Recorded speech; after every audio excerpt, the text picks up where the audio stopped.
Hello दोस्तों, gate से study में आपका स्वागत है। मुझे मालूम है कि थोड़ा लेट आया हूँ, मगर जो बता रहा हूँ वही आ सकता है पेपर में।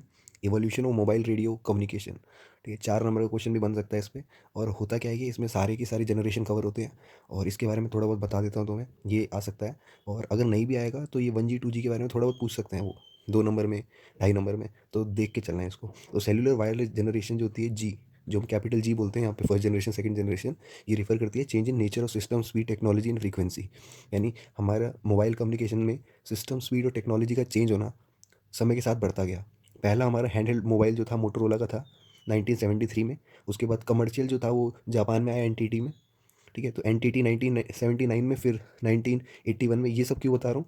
क्योंकि जब तुम नोट पॉइंट बना के लिखोगे ना ये, तो टीचर को दिखेगा कि तुम्हें पता है। तो ज़्यादा मुश्किल नहीं है। इसमें देखो दो का अंतर है। 1979 से 1978 में ये डेनमार्क में शुरू हुआ, ठीक है। Nordic mobile technology, NTT Japan में, फिर डेनमार्क, फिनलैंड वगैरह में। उसके बाद जनरेशन आई 1G 2G। तो ये 1G में क्या था कि एनालॉग काम होता था, ठीक है। तुमने पता होगा एनालॉग और डिजिटल। तो analogue use of voice call only, voice call ही कर सकते थे 1G में, ठीक है। तो वॉइस कॉल तो तुम्हें पता ही है कि ये तो फ़ोन से भी होता है ना। तो फ़ोन ही की बात हो रही है। 2G सेकंड जनरेशन क्या, वो डिजिटल टेक्नोलॉजी आ गई। सपोर्ट टेक्स्ट मैसेजिंग, ठीक है। टेक्स्ट भी भेज सकते हो तुम किसी को।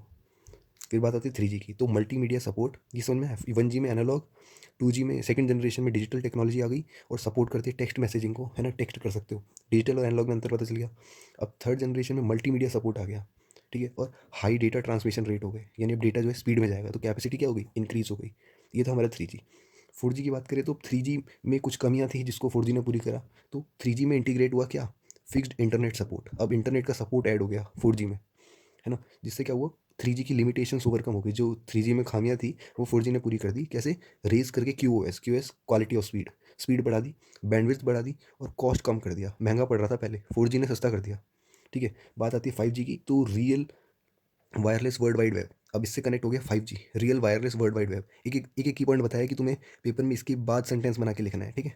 और फर्दर 6G क्या है, processing to integrate 5G with satellite network. अब जो 5G था ना, ये तो रियल वायरलेस है, मतलब प्रॉपर वायरलेस है और real time world wide web से कनेक्ट होगा, इंटरनेट से।